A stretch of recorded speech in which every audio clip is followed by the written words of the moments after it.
Olá, seja muito bem-vindo ao Minuto Escola Sabatina. Está começando mais um episódio especial do nosso podcast. Hoje é terça-feira, 6 de maio de 2025, e seguimos com o estudo do trimestre. Alusões, imagens e símbolos. Como estudar a profecia bíblica. Nesta lição, vamos explorar como Deus se comunica através de elementos simbólicos e como podemos interpretar corretamente essas mensagens proféticas à luz das Escrituras. O nosso tema de hoje é o Cordeiro Pascal. Antes de começarmos o estudo da lição, vamos juntos nos colocar na presença de Deus em oração, pedindo que Ele nos conduza e nos dê sabedoria para entender a Sua palavra. Querido Deus e nosso Pai Celestial, neste momento sagrado, ao abrirmos Tua palavra e nos dedicarmos ao estudo da lição da Escola Sabatina, pedimos humildemente a presença do Teu Santo Espírito entre nós. Ilumina a nossa mente, Senhor, para que possamos compreender as verdades que o Senhor deseja nos ensinar.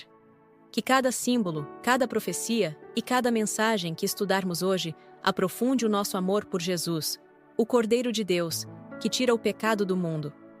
Ajuda-nos a aplicar cada lição à nossa vida, fortalecendo a nossa fé, moldando-se o nosso caráter e nos preparando para o breve retorno de Cristo. Que este tempo de estudo não seja apenas informativo, mas profundamente transformador. Oramos com gratidão. Em nome de Jesus. Amém. Você já reparou como o Apocalipse se refere a Jesus como o Cordeiro? Isso acontece quase 30 vezes ao longo do livro. Mas, por que essa imagem? Por que Jesus é chamado assim? Vamos juntos desvendar essa conexão poderosa entre o símbolo do Cordeiro e o plano da redenção que Deus preparou para mim e para você. Desde os primeiros momentos da história humana, quando o pecado entrou no mundo, Deus já começou a revelar seu plano de resgate. E, interessante, Ele escolheu símbolos simples, do dia a dia, para que todos pudessem entender. Um deles foi o Cordeiro. Lá no comecinho, em Gênesis, capítulo 4, versículo 4, a Bíblia nos diz que Abel trouxe as partes gordas das primeiras crias do seu rebanho, como oferta a Deus. Não foi por acaso. Aquilo era mais do que um sacrifício. Era uma demonstração de fé, um olhar profético para o Salvador que viria. Ao longo dos séculos, esse símbolo continuou presente entre o povo de Deus. Você se lembra da história da Páscoa, quando os israelitas estavam prestes a deixar o Egito? Deus deu uma orientação bem clara. Cada família deveria separar um cordeiro sem defeito, de 1 ano de idade. Isso está lá em Êxodo, capítulo 12, versículo 5, onde ele diz: está escrito: o animal será macho de 1 ano, sem defeito, e pode ser cordeiro ou cabrito. Esse cordeiro seria sacrificado, e com o sangue dele os batentes das portas seriam marcados. Era o sinal da proteção divina. Aquele sangue representava a vida de um inocente que cobria o pecado e impedia a destruição. Percebe o padrão? Desde Abel até a saída do Egito, o cordeiro era um lembrete silencioso, porém poderoso, de que um dia o verdadeiro cordeiro viria. Não um animal, mas o Filho de Deus, aquele que carregaria sobre si o pecado do mundo inteiro. E quando chegamos ao Apocalipse, é como se o véu fosse retirado. João, o autor do livro, contempla Jesus glorificado e o chama repetidas vezes de o Cordeiro. Não é um título aleatório. É a confirmação de tudo o que foi anunciado desde o início. Jesus é o Cordeiro perfeito, aquele que foi imolado, mas vive. Aquele que venceu, mas ainda carrega em si os sinais da entrega. Ouça, Êxodo, capítulo 12, versículos 1 a 11. O Senhor disse a Moisés e a Arão, no Egito: este deverá ser o primeiro mês do ano para vocês. Digam a toda a comunidade de Israel que no 10º dia deste mês, todo homem deverá separar um cordeiro ou um cabrito, para a sua família, um para cada casa. Se uma família for pequena demais para um animal inteiro, deve dividi-lo com seu vizinho mais próximo, conforme o número de pessoas e conforme o que cada um puder comer. O animal escolhido será macho de 1 ano, sem defeito, e pode ser cordeiro ou cabrito. Guardem-no até o 14º dia do mês, quando toda a comunidade de Israel irá sacrificá-lo, ao pôr do sol. Passem então um pouco do sangue nas laterais e nas vigas superiores das portas das casas nas quais vocês comerão o animal. Naquela mesma noite, comerão a carne assada no fogo, com ervas amargas e pão sem fermento. Não comam a carne crua, nem cozida em água, mas assada no fogo, cabeça, pernas e vísceras. Não deixem sobrar nada até pela manhã. Caso isso aconteça, queimem o que restar. Ao comerem, estejam prontos para sair, cinto no lugar, sandálias nos pés e cajado na mão. Comam apressadamente. Esta é a Páscoa do Senhor. Isaías, capítulo 53, versículos 7 e 8. Ele foi oprimido e afligido, e contudo, não abriu a sua boca. Como um cordeiro foi levado para o matadouro, e como uma ovelha que diante de seus tosqueadores fica calada, ele não abriu a sua boca. Com julgamento opressivo, ele foi levado. E quem pode falar dos seus descendentes? Pois ele foi eliminado da terra dos viventes. Por causa da transgressão do meu povo, ele foi golpeado. 1 Coríntios, capítulo 5, versículo 7. Livrem-se do fermento velho, para que sejam massa nova e sem fermento, como realmente são. Pois Cristo, nosso Cordeiro Pascal, foi sacrificado. Apocalipse, capítulo 5, versículo 6. Depois vi um cordeiro, que parecia ter estado morto, em pé, no centro do trono, cercado pelos 4 seres viventes e pelos anciãos. Ele tinha 7 chifres e 7 olhos, que são os 7 Espíritos de Deus enviados a toda a terra. Como a Bíblia apresenta Jesus como o sacrifício da Páscoa, e qual o significado dessa verdade para a nossa vida hoje? Sabe, às vezes, ao olhar para a nossa história, para os erros do passado ou para o peso da culpa que muitos carregam, a gente se pergunta: será que há algo que realmente possa nos resgatar, nos purificar, nos dar um novo começo? Pedro, um dos discípulos mais próximos de Jesus, também fez essa reflexão, não logo após a ressurreição, mas décadas depois, já amadurecido pela caminhada e pelo sofrimento. E o que ele escreveu continua ecoando como uma resposta clara e poderosa até hoje. Lá na primeira carta de Pedro, capítulo 1, versos 18 e 19, ele escreve assim: Vocês sabem que não foi por meio de coisas perecíveis, como prata ou ouro, que foram redimidos da sua maneira vazia de viver, herdada de seus antepassados, mas pelo precioso sangue de Cristo, como de um cordeiro sem defeito e sem mancha. Vamos parar um pouco aqui. Pedro está nos lembrando que aquilo que nos salva, que nos liberta, que nos reconcilia com Deus, não tem nada a ver com riqueza material, com status, com tradição ou herança humana. A redenção não foi comprada com aquilo que o mundo considera valioso. Ela foi paga com algo infinitamente maior, com o sangue de Jesus. Esse sangue, puro, santo, inocente, é o símbolo do amor mais profundo que já existiu. Jesus não foi apenas mais um homem bom. Ele foi o único ser humano que viveu uma vida plenamente alinhada com a santidade de Deus. Em tudo o que ele fez, disse e pensou, Jesus revelou quem Deus realmente é. Ao contrário de nós, nossa vida, muitas vezes marcada pelo pecado, distorce a imagem do Criador. Nossos erros, nossas falhas, acabam contando mentiras sobre Deus, porque Ele é santo, justo, compassivo, e nós, por natureza, nos afastamos disso. Você já ouviu Jesus ser chamado de o último Adão? Lá em 1 Coríntios, capítulo 15, verso 45, o apóstolo Paulo nos revela essa verdade preciosa. Está escrito: O primeiro homem, Adão, foi feito alma vivente. O último Adão, porém, é espírito vivificante. Enquanto o primeiro Adão falhou, Jesus veio para acertar onde todos nós erramos. Ele viveu como nós, sentiu como nós, mas foi perfeito em tudo. Na sua humanidade, ele representou exatamente o que Deus sonhou para a raça humana desde o princípio. E sabe o mais lindo?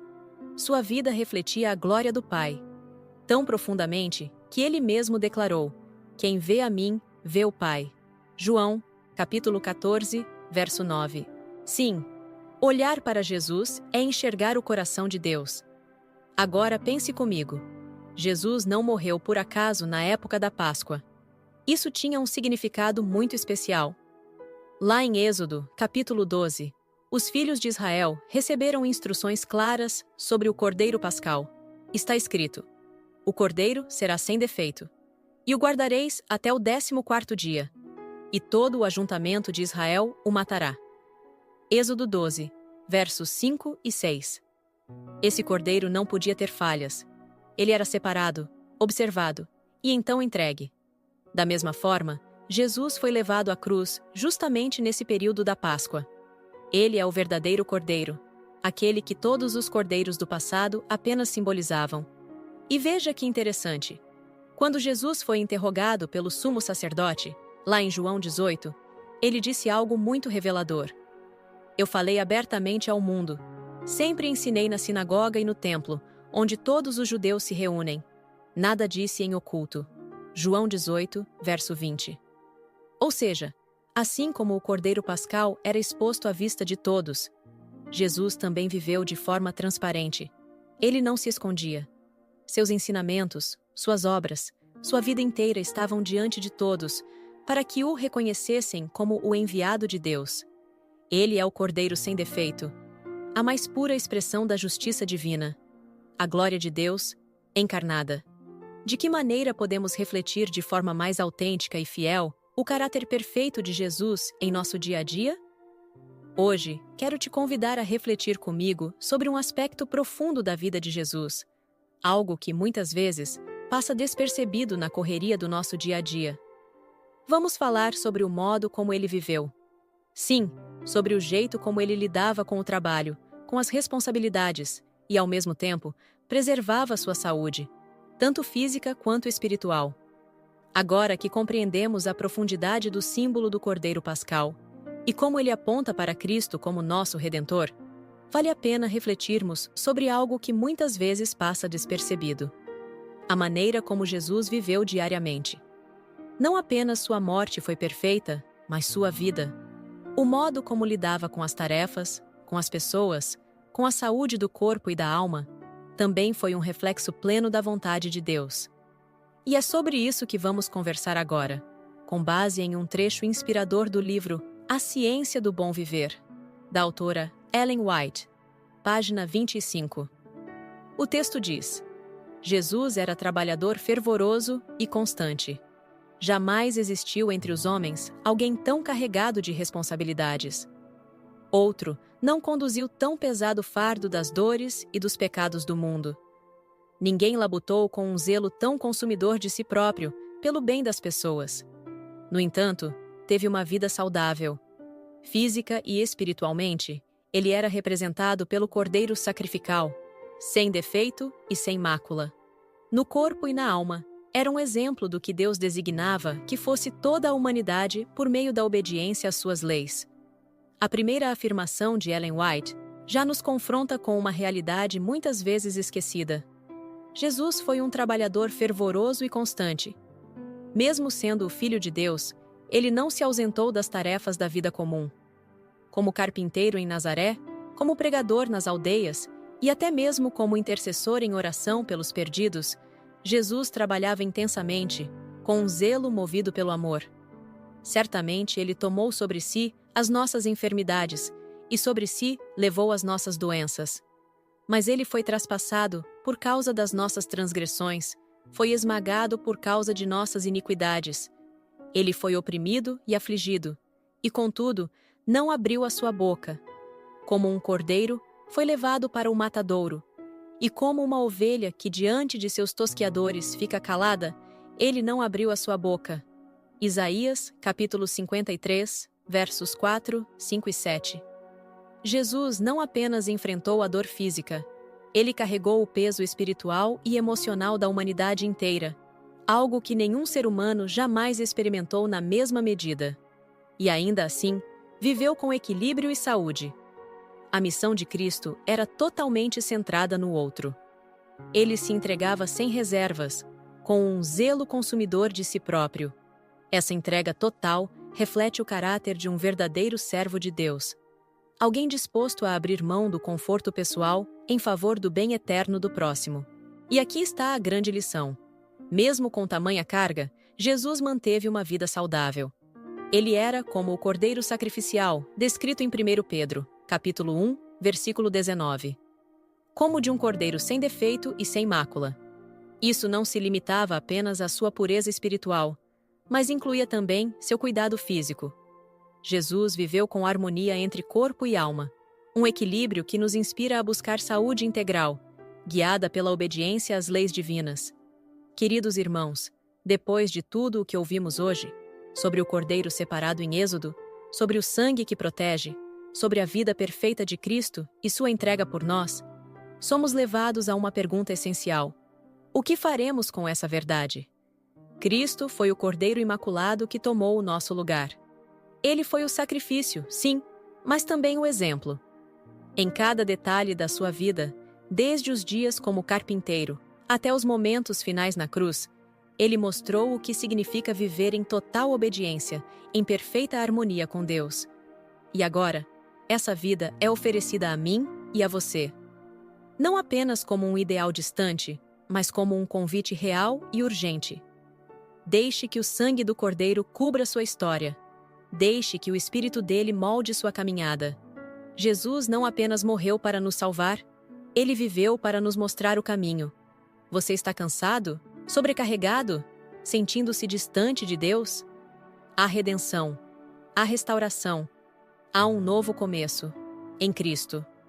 Hoje, ele te convida a seguir os seus passos, a refletir sua pureza, a andar com ele, dia após dia, em fidelidade e confiança. Porque o Cordeiro foi morto, sim, mas ele ressuscitou. E agora vive, para interceder por nós e nos transformar à sua imagem. Hoje, entregue-se a Jesus. Aceite seu sacrifício e viva a vida que ele sonhou para você. Uma vida santa, equilibrada, cheia de propósito e esperança. Que o Cordeiro de Deus, que tira o pecado do mundo, também tire de você toda a culpa, todo medo, toda incerteza. E que, em troca, ele te dê paz. A verdadeira paz. A paz que só vem dele. Obrigado por nos acompanhar em mais um episódio do Minuto Escola Sabatina. No próximo encontro, vamos explorar o tema Jesus no Templo.